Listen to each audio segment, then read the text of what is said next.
Bonjour tout le monde, bonjour à vous, bonjour chez vous. Nous allons travailler aujourd'hui sur la création du fichier Sage GESCOM. Sage GESCOM, c'est ce fichier à trois grands axes, notamment le premier axe porte sur les achats auprès des fournisseurs, le deuxième axe porte sur les ventes auprès des clients et le troisième axe porte sur la gestion de stock dans les magasins. Voilà. La création du logiciel, du fichier GESCOM se fait d'une manière très simple. Je dis bien très simple et nous allons suivre ce processus.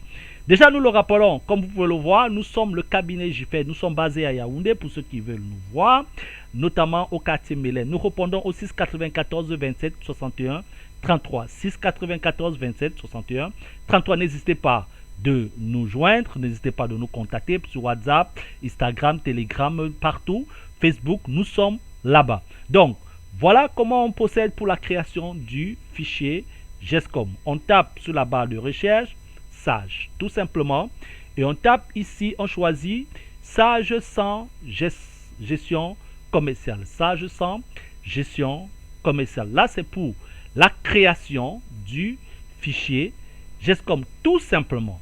Pour la création du fichier GESCOM, on ouvre d'abord le logiciel Sage sans GESCOM, c'est-à-dire gestion commerciale. L'ouverture, comme vous pouvez le voir, il est en train d'être effectué devant vous. Vous le vivez en direct, comme vous le voyez. Donc, une fois qu'il sera ouvert, effectivement, c'est écrit Sage sans C. Sans C veut dire sans cloud. C'est une version SQL, il faut le préciser. Version SQL, c'est la V2 de sans cloud en SQL. Voilà. Nous allons donc cliquer sur fichier pour effectivement créer notre fichier GESCOM. On crée sur fichier. On va sur nouveau. La première fenêtre nous parle de l'ouverture de compta. Sage comptabilité. Il faut avoir un fichier comptabilité. Soit vous utilisez un fichier existant, vous prenez cette option, vous allez à suivant, vous recherchez votre fichier comptabilité qui est dans votre machine, vous le validez, vous le choisissez, vous le validez et vous refermez. C'est la première option. Et ensuite, vous suivez le processus de création du fichier GESCOM.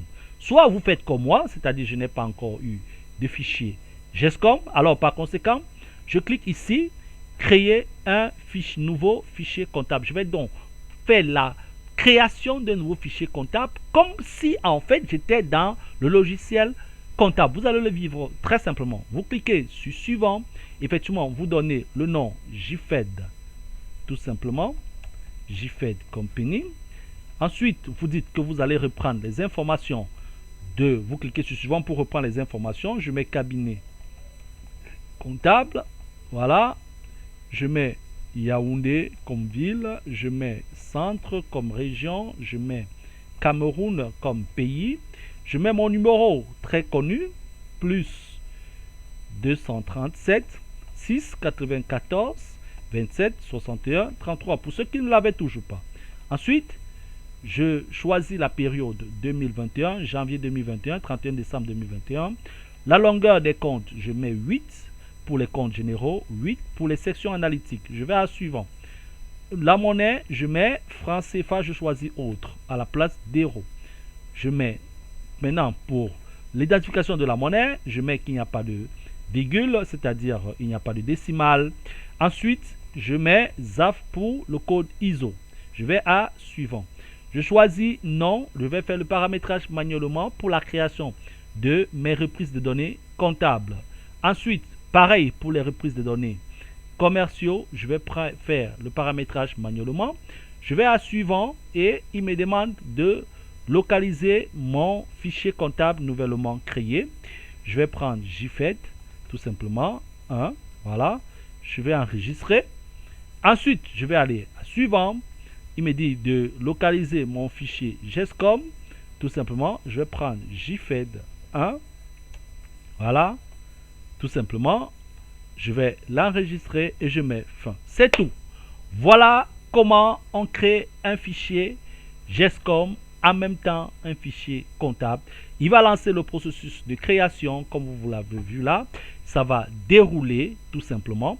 Vous n'avez qu'une seule chose, patienter que les deux fichiers créés simultanément puissent être totalement opérationnels. En ce moment, vous pouvez donc entrer vos données, vos paramètres personnels, notamment vos articles, vos familles d'articles, vos dépôts, c'est-à-dire la zone où sera localisé tout votre stock, c'est-à-dire les magasins et les lieux de stockage. Maintenant, vous allez renseigner à partir de votre fichier comptable vos clients, vos fournisseurs, et vous commencez tout simplement le traitement. Le traitement, c'est quoi? C'est ressortir les documents de vente et d'achat et de stock. Les documents de vente et d'achat, c'est quoi? C'est les bons de commande, les bordereaux de livraison, les factures et les factures droits, les factures à voir. Les documents de stock, c'est les bordereaux de transfert, les bons de sortie, ainsi de suite, les dépréciations de stock. Voilà tout ce qu'on peut dire aujourd'hui. Nous allons nous arrêter là et nous allons nous revoir à la prochaine. N'hésitez pas de nous contacter et à très bientôt.